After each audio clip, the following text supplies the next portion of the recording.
Yeah, I'm back, straight facts, in my bag, straight facts, came to bring the hits, nigga, straight, tryna hit the fours, list, straight, yeah, I'm back, straight facts, in my bag, straight facts, came to bring the hits, nigga, straight, tryna hit the fours, list, straight facts. Ah, man, welcome back to another episode of the Flagrant Two with X and Lou. X, that's Lou. I'm not gonna stop my stuff today. I'm not gonna say it's too early. No. You good? You know, as soon as you stopped for a second, I was like, "Yo, he ain't say that in a while." There you go. It's buff. But yeah, man, welcome back. If you haven't done so already, please like, share, subscribe to the YouTube channel, and hit the notification bell so you can be tuned into our newest episodes. And yeah, another week, another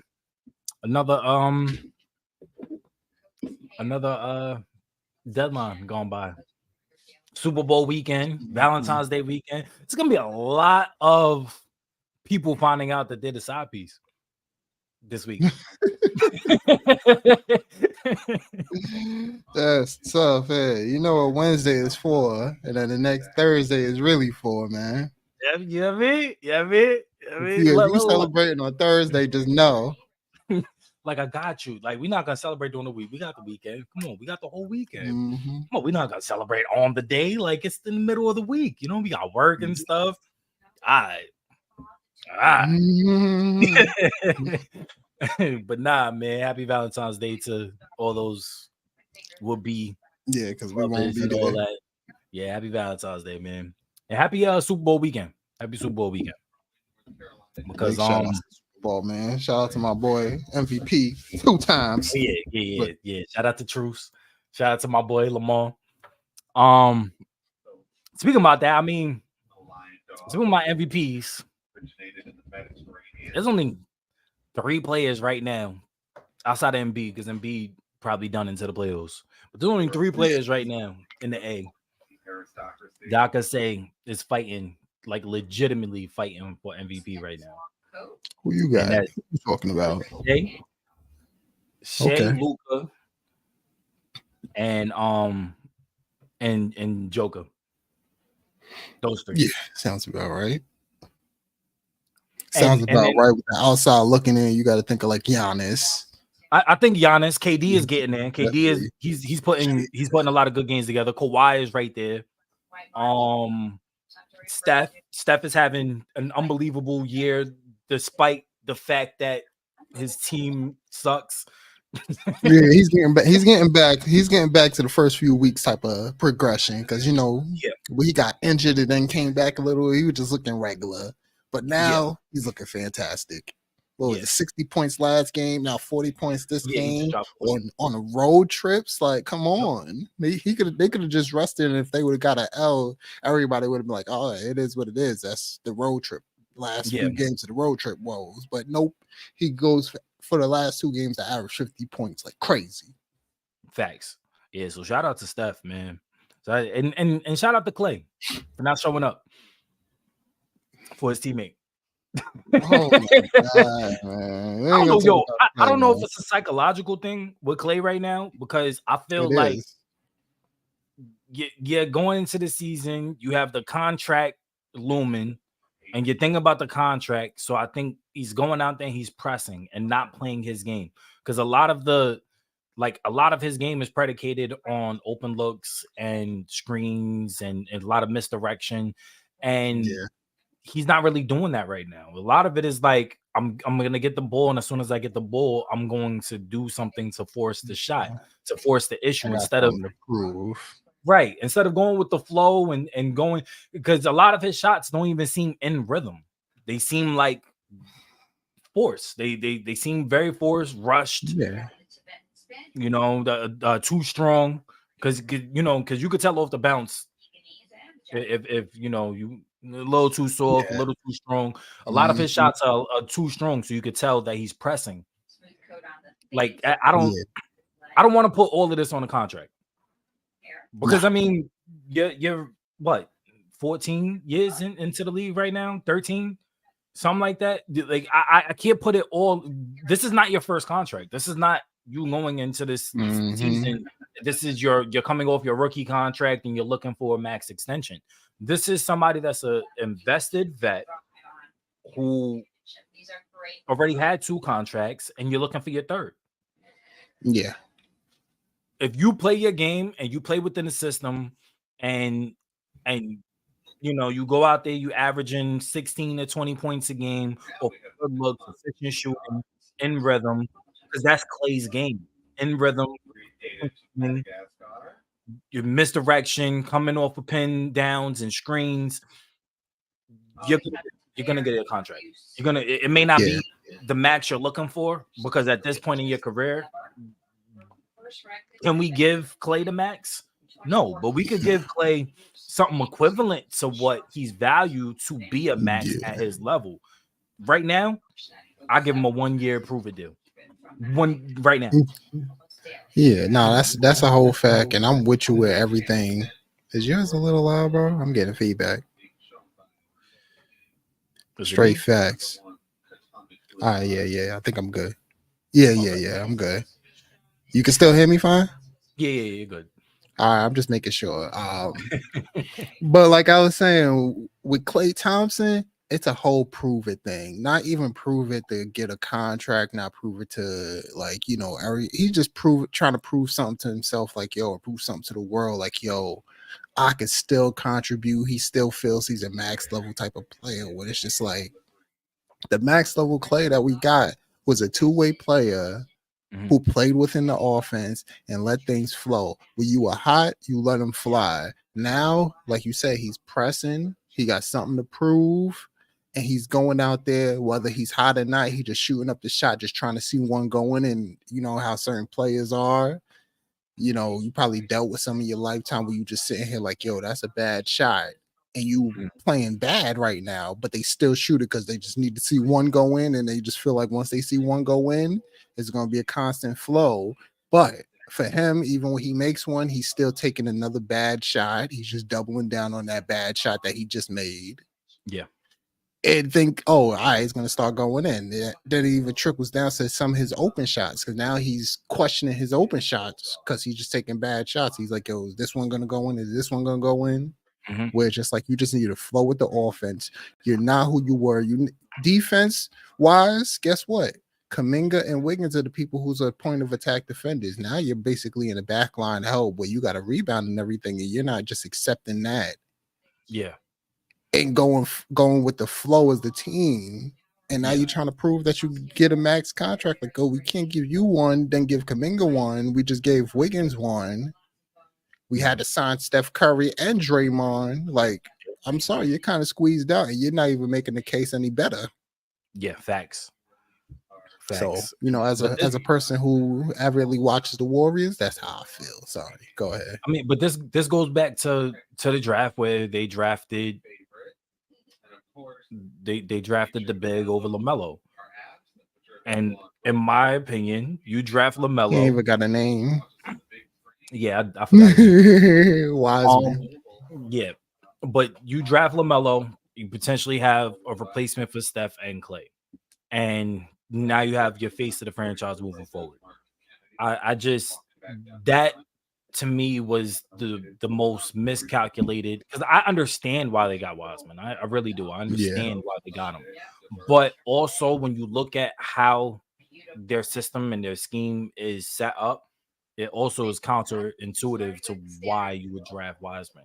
You know, I would have took LaMelo over Wiseman for the fact that LaMelo fits into your philosophy and what you guys do on the court better than what Wiseman is going to give you. Yeah. Now, again, I understand he's a big, and then on top of that, he was rated as the best big coming into the league for like the past 3 or 4 years, however they wanted but he was a bust. He couldn't stay healthy, and he didn't do exactly what you needed him to do while he was on the floor. When you have Looney playing better than your number 1 draft pick, who was supposed to be there to be the starter, and Looney was going to back him up, and you got Looney playing better, I mean, that's that's unacceptable. So LaMelo Bruh. would have been the better pick, in my opinion. And that goes into saying too, like you go ahead and you pick up a big man who you want to contribute the following year. We already know how this goes. I was gonna say not even big men, just rookies, even sophomores aren't doing something that pushes the needle and move the needle for you to win. So to even pick him with just like, all right, cool. We're picking somebody to help us with help us not with our timeline of building the future, but help us right now. But the thing about it is, even as a rookie right now, rookies just aren't good enough. Yeah. Even with that core, you put a rookie there, unless you got Derek Lively right now, then I can sit there and see. But Wiseman was a shot in the dark. We ain't really get to see what goes on in the draft process. We knew who LaMelo was. I was advocating for LaMelo crazy anyway. But I understood because they had Jordan Poole, and Jordan Poole showed that he was Jordan able Poole to was the same draft. contribute. They drafted Jordan Poole. No. They had Jordan Poole already. Okay, Jordan Poole was like 2 years in. Yeah, Jordan Poole was like 2 years in already. He remember he was going through the G League. Steph was injured and all of that. He was playing and he was playing horrible, but he showed progression that he always played. That's the reason why they was comfortable with, all right, let's get a big. And you know what I mean? Because now you got LaMelo. You would have LaMelo, Jordan Poole, Steph Curry, Klay Thompson, all in your back. You know what I mean? Backcourt. Where it's like, yo, we really need a big in the front court. I wouldn't have it. No, hell no. But the thing about it is, like, I don't know if they would have won because now Jordan Poole could run the two. But the thing about the Jordan Poole kind of gets pushed over to not doing what he did that year to go ahead and win. I don't know because you gotta understand he wouldn't have had the ball enough. You would have still been running things. And what I'm not talking about the future. I'm talking about the winning that championship. Okay, I understand what you're saying. But as far as moving forward, yes, I think a team with LaMelo, you could have did something better. Yeah. Let's go ahead and get into these trades. Yeah. First, before we even get into like the trades, are you okay with Atlanta stay pat with DeJounte Murray? I mean, I think they were still trying to get rid of him, but they ain't get enough offers, the right offer to move on from him. And it's like, what better would you truly have got out of that situation where you still need somebody who could stay next to Trae Young and still be able to do something? Yeah. Like this year would have been, I don't know what you would have got that would have been this year and be like, okay, we're good. Right. Then it's not like he's an expiring contract right away. So it's like, it's not like you're going to lose him in the off season. So it's like, it's not like not making a move was, not making a move is like, all right, cool. But it's like, it's not like you, Chicago. Are you okay with LA staying pat? Because I felt like the Lakers. No, hell no. I felt like the Lakers could have and should have made a move or two. Because I mean, you look at the timeline for LeBron and the win now situation and where they are currently in the rankings. They're currently 9th in the West. That's slated for the play-in. And going into the play-in, you're gonna have to face a combination of the Kings, Mavs, or Jazz/Warriors.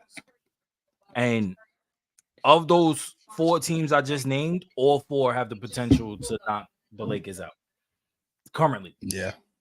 I think that the only team that doesn't have I would say the Jazz. The Jazz don't have enough to probably knock off the Lakers. Yeah. When you think of those 4. Right. Yeah, when you think of those 4, the Jazz at the bottom. Right. Warriors, Kings, Mavs, and Warriors, Kings, and Mavs. And then you got the Rockets right there. They're looming too. The Rockets are right in the mix as well. Rockets are another team that can knock off the Lakers. So and they already showed they could beat them already. Exactly. And them staying pat does nothing for the timeline for LeBron. Y'all didn't help his case. And I don't want to say it hurt them, but it didn't help or hurt. Like it's just staying where you are, is y'all staying stagnant, y'all okay with whatever it is, and like, I just don't understand it. No, I'm with you on that. I don't think staying, just not even making a move is something that they should have did. They should have went ahead and tried to get Yeah. anybody, because right now it's like, all right, cool. Right now, it's a little glitters that's going on. D'Lo showed you he could play well. Austin Reeves, but one of them was one of the pieces that had to go, because it's just like both of them together, they're not really. You know what I mean? They're not. You need somebody where you got a guard who's going to give you the buckets and control the flow of the offense. You Facts. need somebody next to him who's going to play like defense and do things like that, take pressure off the other back line, help and everything. You don't need another scorer out there. Yeah. And it's just I like agree. you had to go ahead and make some type of move. And it's just like you said with the LeBron timeline, it's like as if y'all gonna be in or you're gonna be out. We seen them already doing the pity pat with that like last season or 2 seasons ago when they didn't want to get rid of their draft picks. Yep. And it's just like, all right, cool. You went ahead and actually went and got rid of them draft picks. Now you're in. You're in on this. You might as well have gone ahead and got rid of some of those players as draft picks and got something back. Yeah, because LeBron could potentially leave in free agency, and then you got left with literally nothing. At the very least, I would have tried to trade for. I mean, you look at PJ Washington going to the Mavs. Mm-hmm. That would have been a great upgrade for the Lakers. You look at Bojan going to the Knicks. That would have been a good upgrade. Who else we got? Dennis Schroeder. That would have been a good upgrade too. They need some backcourt. They're not getting any. What I'm saying as far as because what are you getting for your backcourt right we've now? been, but I'm saying you've been there. You've been there. You've done that. You know what Dennis Schroeder is going to do for you at the Lakers with LeBron and AD. Forget that. I think his time was there. That was never even a thought process. Okay. I could live with that. But and like I said, the Atlanta and the LA thing would have been more of a if they would have made something really shake for that, because it's like DeJounte Murray. He's not the defender that you thought of when he was with the Spurs and everything. Mm-hmm. But if he doesn't have the added pressure of really creating and doing things like that, where you got LeBron and then Austin Reeves, it becomes a thing where it's like, yo, I need you. You talk to him like, yo, I need you to be that real defensive guard, that point of attack guard. And it's just like, yo, you're gonna get your numbers, but we need you to put a lot of that energy more on defense, because that's what we really need. And that could have probably revitalized them and got him into a position where it's like, now we think of DeJounte Murray as that two-way player he was when he was with the Spurs. Yeah, no, I agree. I mean, you could have made something shake out of all this. I mean, Royce O'Neal and David Roddy to the Suns, that would have worked for the Lakers as well. You look at all the top teams that made moves. The Knicks made moves. I think that they shored up defensively and offensively, especially with Randall. But I think Bojan is going to give you the scoring and I don't want to say defense, but at least the scoring off the bench. He's going to help that out. PJ Washington would have worked. I think PJ Washington is going to be fantastic in Dallas. Fantastic, especially for what they want out of PJ. PJ is a premier 3-and-D wing. He's going to be that for the Mavs, especially playing off of Luka and Kyrie. Pat to the Bucks, that moved the needle for me. I've been talking about it for weeks now that the Bucks don't have a dog. They don't have. They lost their defensive identity when they traded Drew Holiday. They don't have a dog right now. Pat is going to be that dog. Pat is going to be that enforcer. He's going to set the tone. And sometimes it's not always setting the tone on the court. Sometimes it's setting the tone in the locker room. You need a rah-rah guy that's going to get the whole beef for him between him and Dame. Oh, that's going to come out. That's going to come out during the season. That's going to come out. It is. Like, you need somebody that a player just does not like, because if you mess up, you're going to hear about it. Yeah. And that's definitely him. And they needed more accountability on the wings when it came. I mean, well, on the defensive end when it came to that, Yep. Because it's just like none of these guys was able to compete on the defensive end, so they didn't even try really. On the wings, they still got Brook Lopez and Giannis, who's a great, a great And you still swing got defender. Middleton, but I think Middleton kind of lost a But step a little bit. yeah. But you don't. I ain't gonna lie. You just that front court. You want him more for just offense. Put him as in you put them all in the size category. As like Giannis is just a large size, and he's a freak athlete. You got Brook Lopez, who's long as well, who has great time and a great ability to be where he needs to be. Yep. And then that's all you need from your third front court player, somebody who's just long as well, who could be, just fluster the people and funnel them into the paint, put a hand up. But you needed a point of attack. You got those three front court who could stop a wing. Fantastic, but they couldn't stop any guards. They didn't have anybody who tried to stop guards truly. Well, you had what's his face, but he was still like, what's his name? Yeah. I forgot his name, but the other guy who played there. And now you got somebody in Pat Bev who's really gonna give that effort each night, every night, whether he's getting torched or not. He gonna give you that effort to go with the game plan. No, not Grayson Allen. It was some other black dude. You talking about with the dreads right now? Malik Beasley. No, Malik Beasley. Oh, Malik Beasley.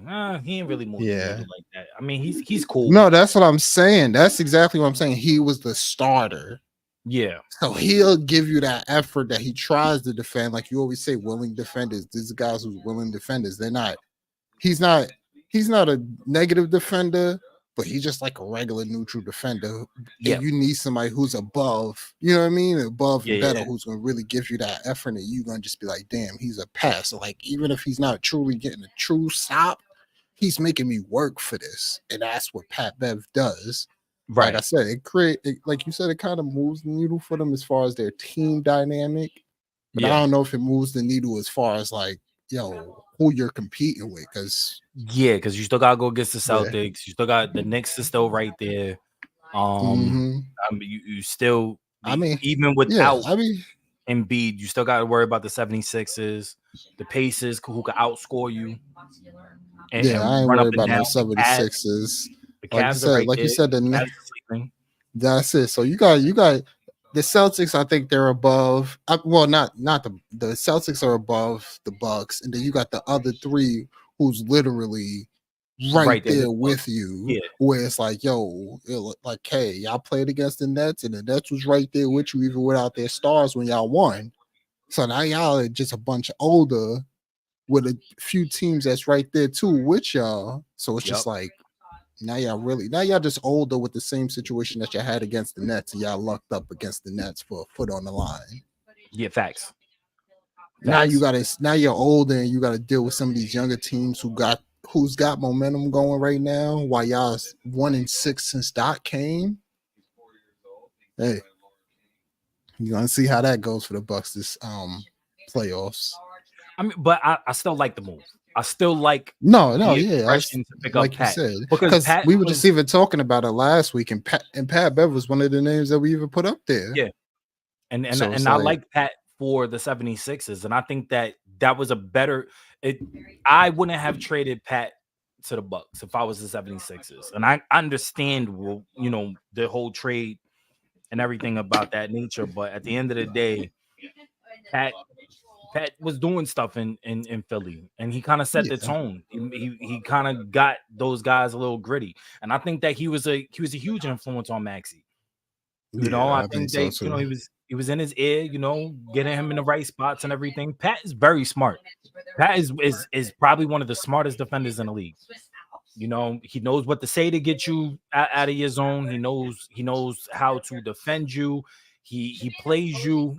He plays your game. You know what I'm saying? Mm-hmm. So Pat he's a crafty defender. Losing him for the 76ers, especially when you already don't have Embiid, and you know that he was a huge influence on Maxey, that's a huge loss, in my opinion, for the 76ers. But either way, you're looking at a loss regardless because of the fact that you lost Embiid. to the injury. Yeah, I ain't gonna lie. Once Embiid went down, I was like, the season's shot. Yeah, season's done. Yeah, It's over for with them. The most you could do is just see how Maxey plays, get him more runs, more, you know what I mean, more point guard minutes, so he could really do that and figure out something alone, just in case you deal with an injury of Embiid for next season. When he could keep the ship going.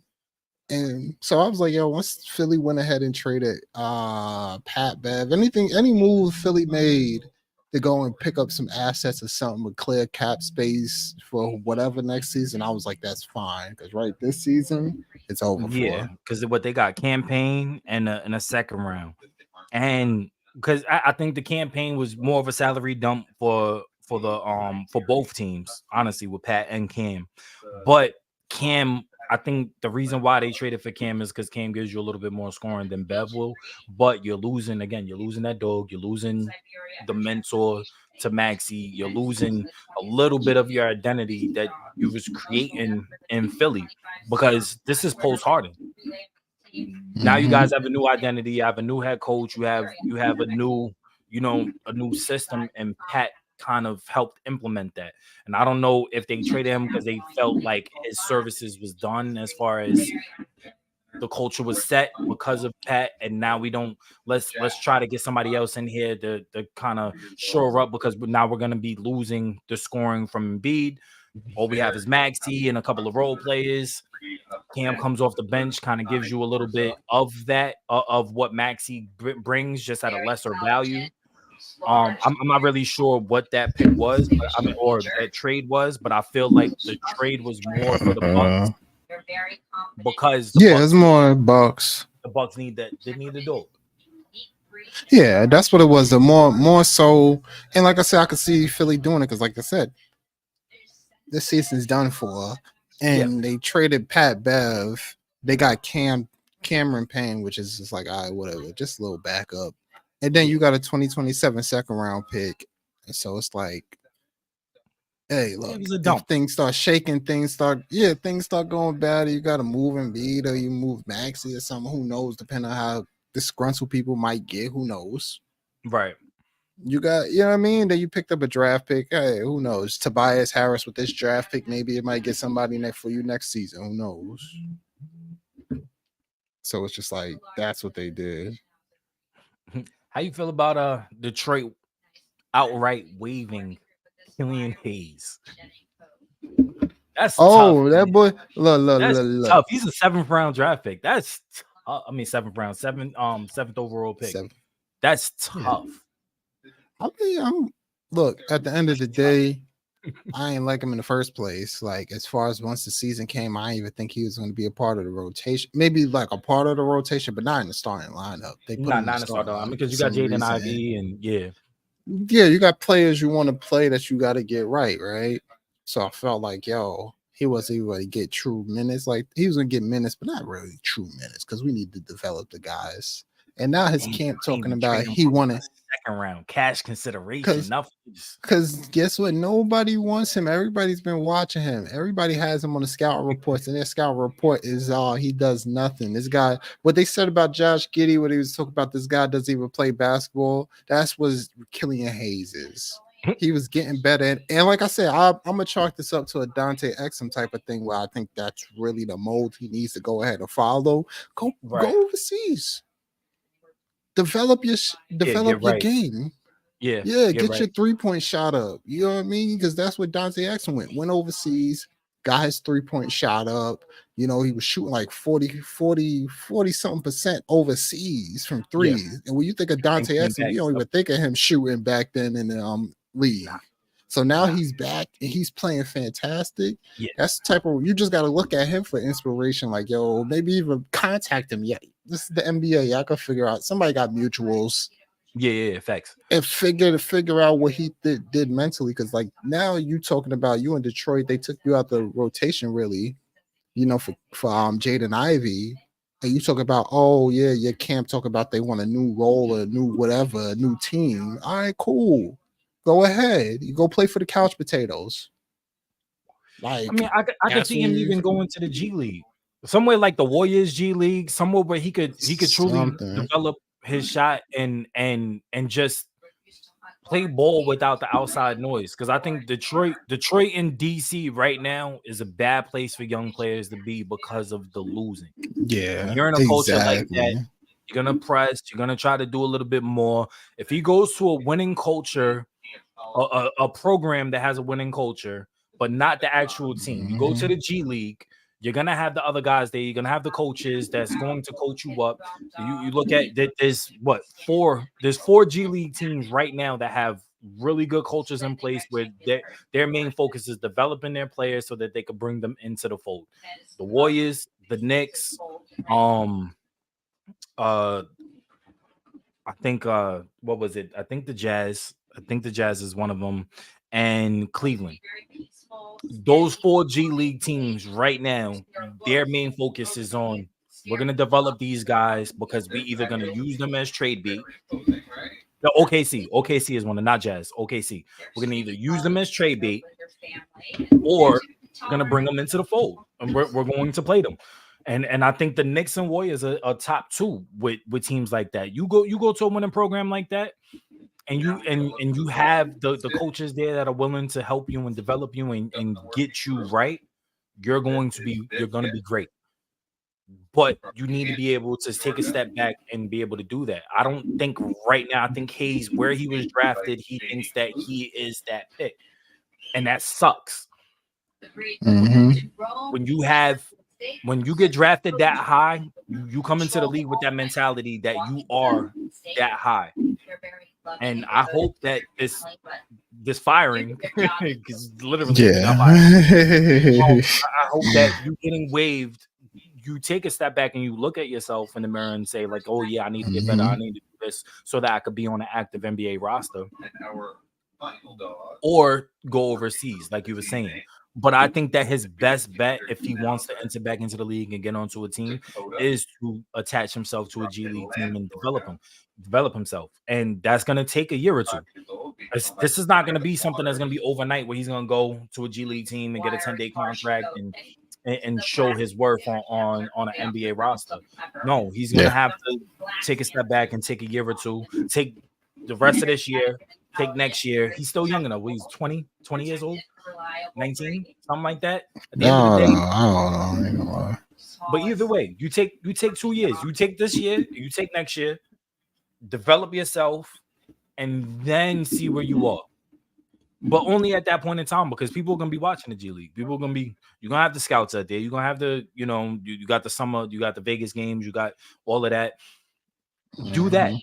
I wouldn't necessarily go overseas and go the XM route, only because you could still develop and try to get on the NBA roster in the G League. But that's only if you're willing to do it. If you're not, and because that's the first question that the GMs are going to ask. Oh, I'll sign you to the G League real quick. But what are you going to do to try to get onto this NBA roster? Oh, I'm going to be the best player I can be, whatever. No, that's not the answers I want to see. Answers I want to hear is, I'm going to do what I can to get better, to show that I belong on the NBA court. Not, I'm the 7th overall pick. I'm going to show you by my play. No. But that's on him. Yeah. Nah, yeah, I definitely feel that for him. You got to feel bad for a 7th overall pick turning out this way, but you can't feel bad when, you got all the help, you got the trainers, you got everything, you got people in your ear, you've been on Twitter, you've seen this stuff. You have to develop. You didn't do it fast enough. They already brought in enough guards. You should have seen the writing on the wall once they first brought in Killian Hayes. I said Killian Hayes when they first brought in Cunningham.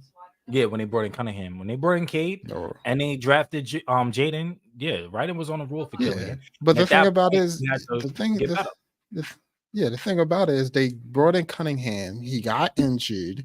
You had your time right there to show. That didn't happen. Jaden Ivey comes in next. You still had time to show because they even put you in the starting lineup. Yep. And they had Jaden coming off the bench. Out of it. Like, you had your time. You had your own seasons. You had seasons with these guys. You had seasons with Ivy. And it's just like, you ain't show nothing. So it's like, look, nobody else wants you. Bye. And it's not even like he was showing promise. Like Halliburton, you understand why the Kings traded him.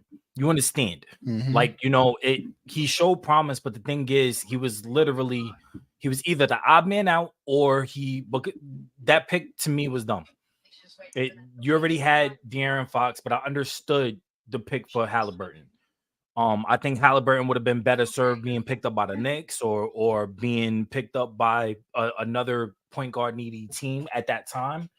But you understood why the Kings picked him up. I mean, the potential that he had, and you understood the trade.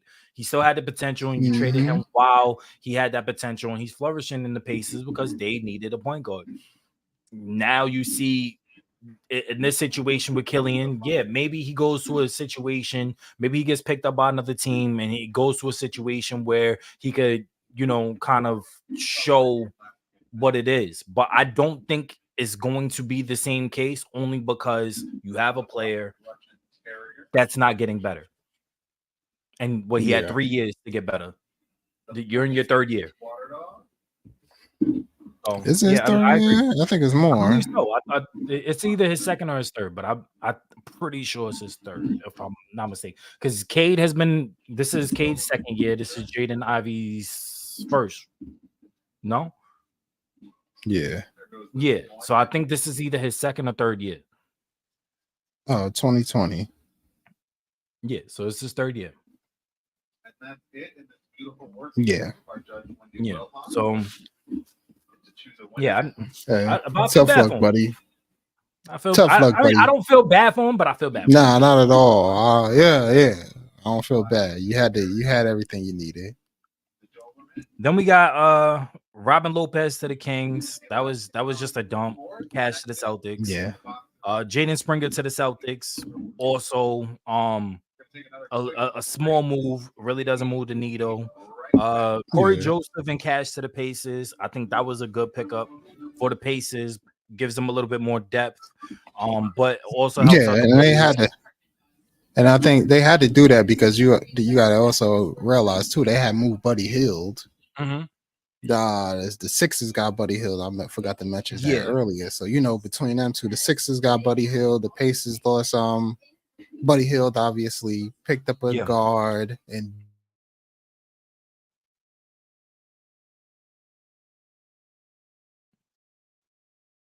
Uh-oh. I don't know if it's me or if it's him. I think it's him. So I'm still here. And I can't even ask the chat. That's crazy.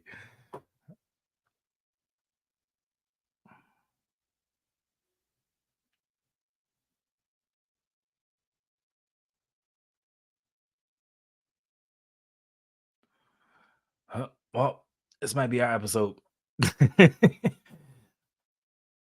That sucks.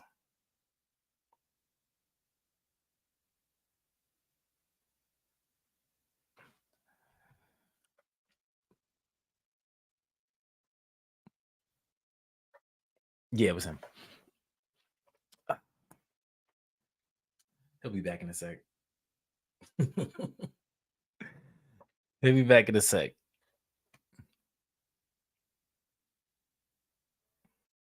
There we go. Home is where you go. Yeah. He just stopped. I don't know. I was like, I don't know if it's me or you.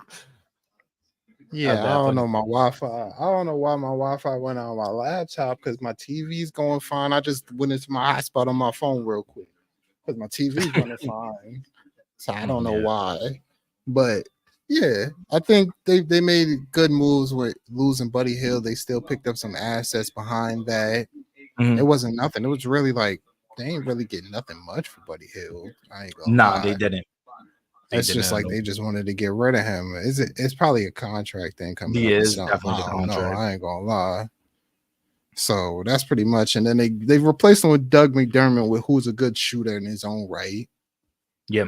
And then you went ahead and got another person who can handle the rock, and Corey Joseph. I wouldn't, he's just going to be a third guard behind TJ McConnell because McConnell does a fantastic job coming in. Mm-hmm. And, this team kind of been struggling together so far since that Siakam trade. So they're gonna figure it out and hopefully be fantastic by the playoffs come. Yeah. Then you So, got but Royce O'Neal and David Roddy to the Suns. I think that was good. yeah, that's a move they definitely needed. Then they Yeah, still they got definitely needed buyout that. time too. So Yup. I think that if they're smart, they'll go after Dinwiddie.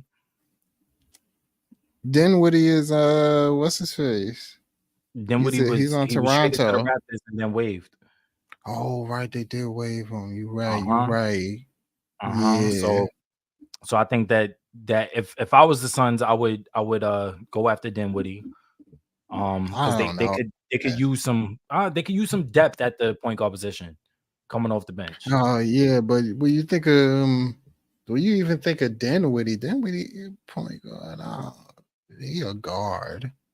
Yeah, I give him Yeah, I one of mean, those but shooting they guard can type still of use some point depth. guard players. They can still use some depth at the guard position. Yeah, I hear it on the depth part. Yeah, and then they letting Bobo get some minutes, so their front court is kind of solidified. So yeah, again, Dinwiddie would work. Gordon I Hayward still to don't the trust Thunder him. Works. But you're not really getting too much healthy from Giddy. So you would get the offense from Gordon. And if they were smart about it, like we talked about the last episode, they bench Giddy, have him come off the bench for Shea, and they would start Gordon. I would start Gordon. It gives you a little bit more offense. You're not losing defense because Giddy is not going to give you, and it gives you spacing. So I like the move for the Thunder to get Gordon Hayward, and you're only losing Trey Mann, who wasn't really getting any minutes, and Davis Bertans, another player who wasn't really getting any minutes. So that works. Kelly Olynyk and Osha to the Jazz. I mean, I'm sorry to Kelly, to Thunder. Right. I think that Raptors. was just I think that was a salary dump. Getting rid of Otto Porter. Yeah, they wanted to get rid of those. They ain't do nothing. And then at the end of the day, Toronto needed another big. The other big is already injured, but he's fantastic big for them. But what happened with Kelly Olynyk does? Kelly Olynyk is like another type of hub, in one of those molds is like the big man who could pass the ball and help flow with the offense. So I think that'd be fantastic next to the guy from New York they just got quickly with IQ and Scotty. And that's gonna be fantastic. He spaces the floor and can pass the ball with people who likes to cut. Yep. Fantastic. So that was a good pickup for them. Monte Morris to the Timberwolves for Shake Milton and Troy Brown in the second round to the Pistons. I think that was another salary dump. Monte Morris for the Timberwolves. This is a depth piece. It's not really something that's going to move the needle. They really didn't need to make a move. Like I said, I think it was a salary dump. You got contracts coming up. You're gonna have to give a max to what's his face. The shooting guard. What's his name? The star. He's still on his rookie deal. What are we talking about? Oh, Timberwolves. Oh, Anthony Edwards. Yeah. His contract is coming up. This was just a salary dump. This was a salary dump to the Pistons. Zaire Tillman to the Celtics for 2 second-round picks and Lamar Stevens to the Grizzlies. Another salary dump. Nah, that's not a salary dump. That's a probably for Memphis. Memphis is moving all the. I'm talking about for the Pistons. Yeah, for Memphis. I'm talking about for the Pistons. Yeah. Oh, you mean Memphis? I'm talking about for Memphis. That was a salary dump for Memphis. Yeah. For the Celtics, it was a good pickup. But for Memphis, I'm talking about it's a salary dump. Yeah, I ain't gonna lie. I really like the pickup, not because we say we have the same name, but I like the pickup because every time you see Xavier Tillman out there, he's a depth piece, and he's a solid.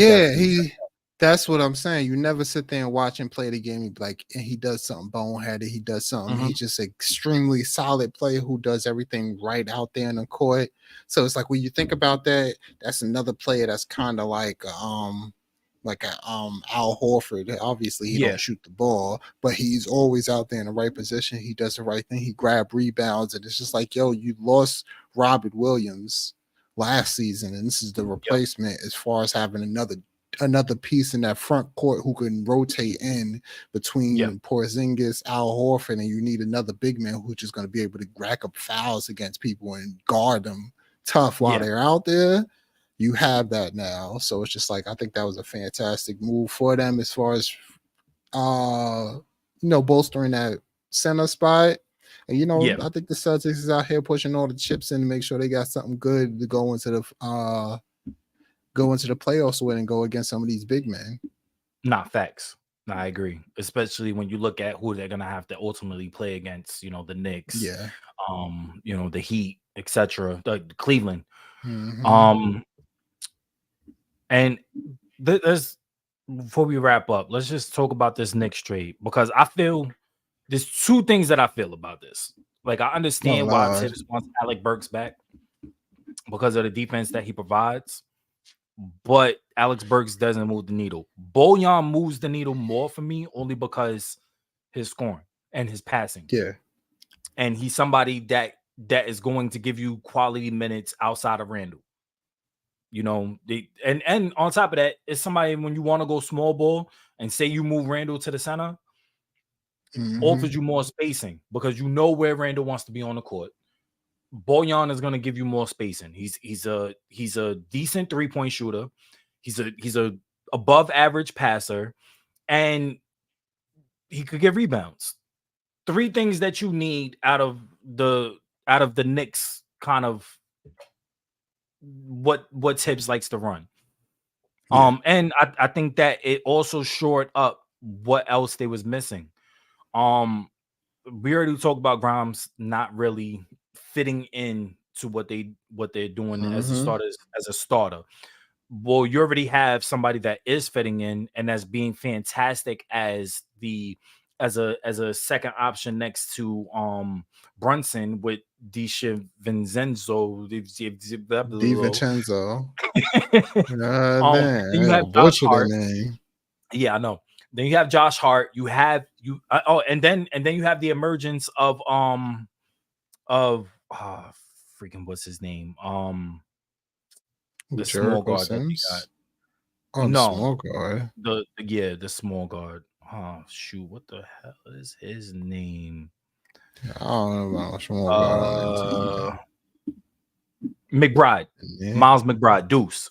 You have the emergence of Miles McBride, and I think that's why they were so comfortable with trading quickly, because you had McBride right there too. McBride, he's a dog. He's a dog when it comes to defending. He gets in your face. He's a really good, like he said, he's a tone setter, but he's somebody that could come off the bench and he can also score. I mean, he dropped 21 last. I mean, he was shooting 2 for 10, but I mean, it's also a game where you didn't have Brunson.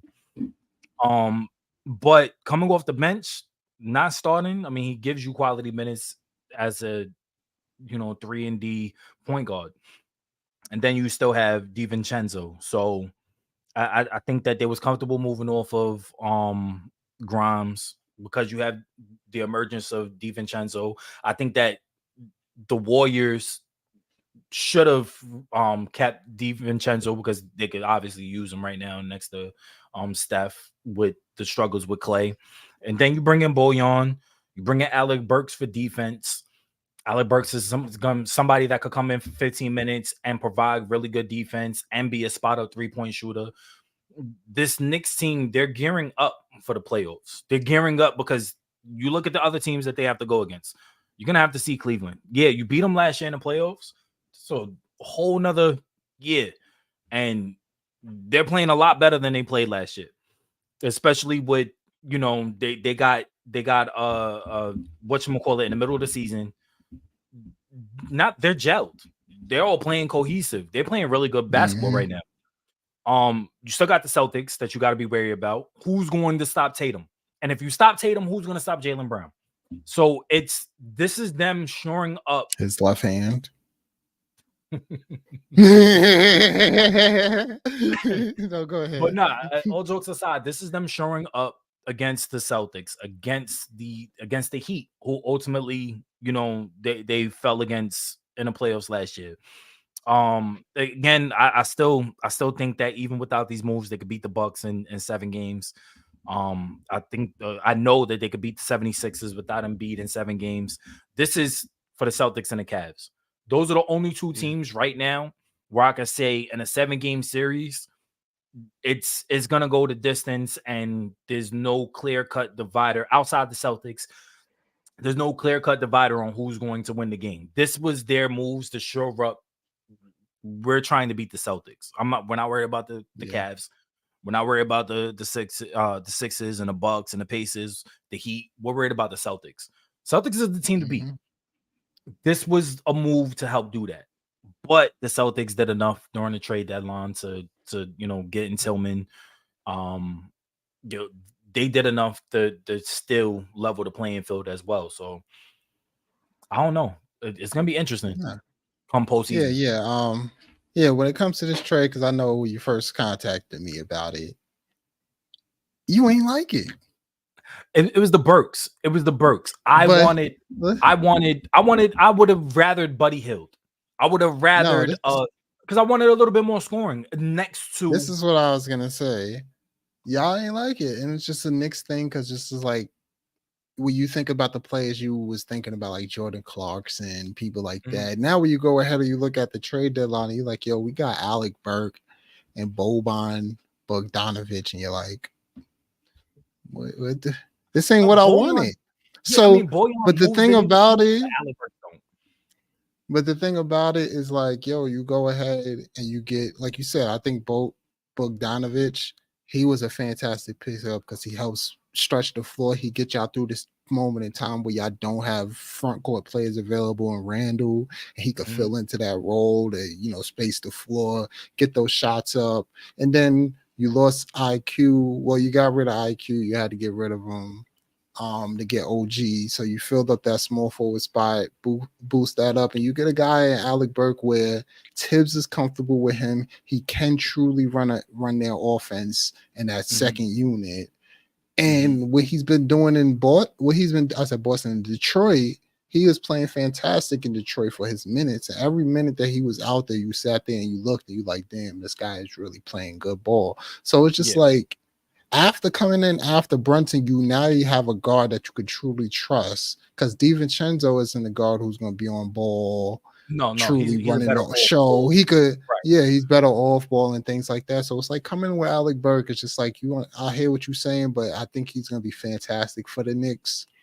And this trade for the Knicks is actually a winning trade. And like I understand the Knicks fandom and everybody not liking it at first, but once you see it out there and you see it flow, I think it's going to be a fantastic trade with these 2 players. Does it move the needle for you as far as they're in tier 2 as far as because going in? I think it does because at the end of the day. You ain't have anybody doing either one of that coming off the bench. So it has to move the needle no matter what. If you would have got those people that you wanted, that moves the needle. But this right here moves the needle as well because you're going to get what Jordan Clarkson would have gave you out of these 2 players. And now you actually have Boban Bogdanovic, who's a little bigger body, who could substitute in for that power forward spot. So if you have to play different against certain teams where you say you don't really want Randall at the 5, but if you have to at the moment, you have people who come in who have supplementary rebounding. They're not going to sit there and be like, oh man, Boban Bogdanovic straight out rebounded them crazy. No, but he went out there, he got you your 5 rebounds you need in that time span that he's out there. And it's like you have guys like Josh Hart who's going to rebound anyway. So it's like you have your cumulative rebounding out there. So that's not going to be a true issue. You might still obviously get out rebounded by somebody who's going to be crazy at that moment. But it's just like now on the other end of the floor, you have so much space and you have so much you can do with him out there that even with Alec Burke, even if Alec Burke is in there during that time, he could control the offense too and get everybody in their spots in their place. And he could also score score buckets. He could give you a good 15 points or have a breakout game where he has 20 points. You're like, damn, let me just let him rock out. Right. I think that this trade was more of because both of these players fit into what Tibbs wants to do on the court. Exactly. So at the end of the day, like, yeah. So I'm not mad at the trade. It's not that I'm totally against it. Yeah, I wanted more scoring, and in more scoring, you would typically go for like a Buddy Hield, like a Jordan Clarkson, etc. But for what the Knicks want to do and where they're looking to go, this trade shores up because they're looking at competing with the Celtics. In order to get out the East, you're gonna have to go against the Celtics. Yeah, and what y'all wanted, and I'm speaking of all the Knicks, and y'all wanted an explosive scorer. This right here is going to give you scoring. Y'all wanted an explosive scorer where it's just like, oh my god, this is loud. These people out here, Bogdanovich and Alec Burke, they're going to give you some scoring. Period. Yeah. It's not going to be loud where it's just like, damn, this is a crazy night. Like he could consecutively put crazy nights together, but these two together are going to give you what he gives you every few games, but they're going to do it more consistently each time together as one. So it's like you might not have got that one player that you're like, damn, he's going to have a crazy 40-point night. No, you're going to have two players who are going to probably give you 15 points each night. Let's say they do give you 10, 15, 25 points together each night. And then there's going to be nights where one actually goes off a little more crazier. So now you got 35 points out of both of them. Now you have that night that you got from that one player, but most likely you're going to get closer to something remnants instead of him just having a 10-point game one night. Then he goes for 20. He keeps his average at 20. Then he drops to 10. Then he has a 40-point game. You're like, oh, this is why we got him. No, these guys are just going to be here. You have a guy who's going to get you those 40-point games, and that's Brunson. Yeah, you have another guy in Julius Randle who could possibly give you a crazy game, you know. Yeah, and just like, yo, you don't really need anybody who could truly give you a possibly loud, crazy game. You just need those solid pieces, and that's what you went ahead and got. Yeah, and you're not those giving good pieces, just like bringing Todd Gibson back. He's always gonna bring somebody he know bad. So yeah, you got Alec Burke. Yeah, and you're not giving too much up for him. 2 second-round picks, future second-round picks, and give up Quentin Grimes. You ain't even touching. Exactly. And you got Grimes that is kind of falling out of the rotation, and Evan Fournier, who then fell out the rotation, and Malachi Flynn, who was never in the rotation.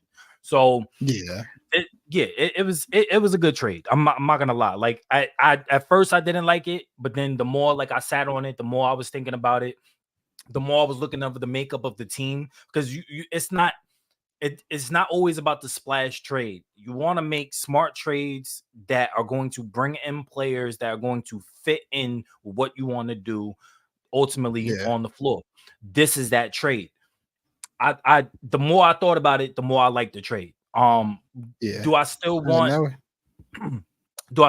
like a scoring wing or guard? Yes, of course, but I don't think that we're gonna get that until we get a star, like a true superstar, and that's gonna either have to come in during like a really big trade, or it's gonna have to come in free agency. It's not gonna happen right now. So it's but they have like enough you said, they have enough to compete, you know, and possibly, you know, if they don't put a toe on the line, they could be in the finals. But yeah, that's a winning thing. We ain't talk about really a loser. And I know the show's about to be over, but I think we should talk about a loser. And I think one of the biggest losers for me this trade deadline is the Chicago Bulls. I mentioned them once early, and like you said, you listen to hey, look, we ain't hear nothing about the Chicago Bulls. Where are they at? They're not even in contention. We're not thinking about them. Yeah, but I mean, you really can't move off of the contract. Zach LaVine is injured. You could possibly move. You can't trade an injured player. I understand, but listen to this. You have DeMar DeRozan, who's on the contract. You have DeMar DeRozan. His contract is ending. You spoke to them early in the season. Guess what? Y'all couldn't come to terms at that point. What's going to happen by the end? You're either going to overpay him now, or he's going to walk. That's an L right there. But where would he fit? Who's trading for him? Where would he It fit? don't matter, bro. You know where he would fit. Well, I'm not talking about He would, Chicago. Getting rid yeah, of him in Chicago, you're getting something back before he walks. I understand that. exactly. I'm That's what I talking was about saying. That's what I'm about to, who's traded as a contender, bro. because it would have to be a contender, or it would have to be a team that's willing to take on his contract, like Detroit or DC, etc. Yeah, I understand it, And he but has a at the no end of trade the day, clause, I believe. there's no way. I don't think so, bro. The last person who has no trade clause is Bradley Bill, and that's the way it ended. That's why nobody's gonna do that anymore. Yeah. Because we've seen how that went. But it's just like at the end of the day, yo, you gotta get something out of that. Then you also had Drummond on there. They had people looking for Drummond. The Celtics went and got Xavier Tillman. You telling me they couldn't use Drummond? Yeah, true. Very true. Very true. Like, I mean, I don't know. you could have been out there making moves. You got Vucevic. You got people who's in the end of the day are not gonna be a part of this team. Because right now, this team needs to move in a rebuilding more phase. Because at the end of the day, Zoe hasn't played in like 3 years. Yeah. You have Zach LaVine and DeMar DeRozan. We see what it is. Like, they're not gonna be the number ones for you. They're number twos at best. Yeah. And then you had other pieces that's like Vooch and big men that other people probably could have took. You could have made something happen. Even if you ain't move off DeMar on them, you could have made something happen, because at the end of the day, next year this team's going to be a 40-win team again, 30, 40-win team. And it's nothing going to really happen. So it's just like, I think they will lose it for not even possibly moving anything. Yeah. Yeah, it's tough. Yeah, Chicago dropped the ball. Before we go, we just gonna give the Clippers their props. They won Big shout out. 26-5 in like their last 31 bro, games. Something bananas. Yeah, Something man. bananas. Kawhi looking like MVP-ish as he was at the beginning of the season, but no love for him. Nah, he's not getting that. He's not getting. Well, I think that the whole Clippers is not getting the love that they deserve. To be honest with you, I think it just comes to the fact that you have a lot of people on that team who are playing good ball. Yeah, and there are already people who's like, yo, MVP stars. So it's like your numbers of what we expect from you aren't going to be as high. Yeah. So it's like, yo, you're not doing Luka stuff. Like Luka got less and he's making more happen. So you don't need to make more because you got more as a team. Yeah. But I mean, I want to say that the team to beat, because the West is no. The West is crazy, and I just say that because I'm just asking that question. Really, that's why I put that there. Because like, yo, do you feel that? And I don't neither. But I'm like, they took the number one spot. Yes. Well, they took the number one. Oh, somebody else won. Yeah, they lost last night. Denver won. Yeah, Denver and Minnesota are tied for first right now in the West. Yeah, but what I put that, we were supposed to run the show. Yeah. So it was there. But it's still, just like you have those other teams up there that's crazy. And it's just like, I don't think they're the new Kings, but it's crazy. Yeah, their top 4 teams is bananas. I can't crown them. I still think that currently, because the Timberwolves have been this consistent, the Timberwolves, in my opinion, is still the team to beat in the West. And then right behind them is Denver and OKC. But the Clippers are right there with them. Just like we have the tiers in the East, where it's the Celtics at tier 1, and then tier 2 is those 3-4 teams. It's the same with the West. I think in tier 1 you have Minnesota and Denver and OKC and Clippers. I think that's tier 1, and then tier 2 would be like Phoenix and New Orleans and etc. Like I said, I'm still not a Minnesota believer, so I'm putting Denver. I mean, because they haven't shown that they could do it in the obvious. Yeah, they haven't. And then like, hey, look, we seen it. I seen what Embiid did to them, so I don't know. You know what I mean? That's just me. But that's Embiid, bro. Yeah, Embiid. But Embiid ain't doing it to no other top in the postseason. Embiid ain't doing it to no top contender though. Like, Embiid ain't cooked nobody crazy. He only cooked the little boys. You know what I mean? So it's just like I'm Nah, just I for agree. that. I'm still not a believer. I still don't feel it. So I you would think they're still have Denver as fantastic. the team to beat? I still have Denver over Minnesota as the team to Okay. beat, and then you know I'm like we still got to see what OKC and Minnesota is my thought process because it's like OKC. It's They gonna be haven't really tough. You're shown still too the much new guy. yet. Yeah, you're still the new Yeah. guys. This is your first year truly, so you're still the new guys. You got to show. Then who else was the fourth team? Oh, the Clippers, obviously, and the The Clippers Clippers is and a the team Suns, that yeah. I feel the Clippers are because you have Kawhi. Yeah. He's shown what he They have could more do. proven You got success with the yeah, players that they have. Yeah. exactly. So it's just like I feel like I'm putting Clippers over Minnesota and OKC, but it's I'll put not the by Suns a there lot too. because I still I'll put the Suns Suns over there too. The who? Suns are trending. The Suns are Yeah, trending. they are. Oh, and I gotta give a shout out to Bradley Bill. Was it? I think they was forcing him the ball. I ain't watched the Washington game. Gotta give a shout out to him because I was just talking. You know, we was talking, Yeah. and I'm like, "Yo, KD been showing up. Book been showing up, of course." And I'm like, Bradley Bill just been there getting his little 10, 15 points, maybe 20 points. And he goes off for 40, I think like 46 against Washington, which And isn't then a 30 crazy feat. It's against the Jazz. Washington. Yeah, so it's like, yo, all right, you finally starting to show up. It's about time. Kudos to you. And I want to give a shout out, Bradley Bill. You do your thing. So I'm happy for you, man. And you got to keep it up because that's what they need. Facts. 25 against the Bucks, 30 against the Jazz. He's starting to show up. He's starting to Yeah.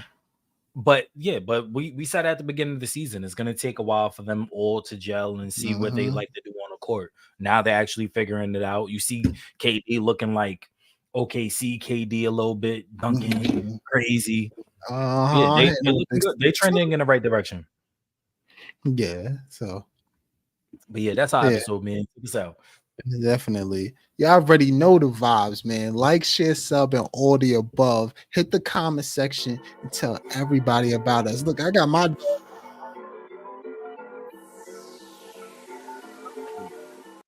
I hope they go out there and tell their groomers. I hope they tell everybody. All right. Let them know about us, and I hope you go ahead and do it too. Yeah, I'm back. Yeah, I'm back. Straight See y'all next week, man.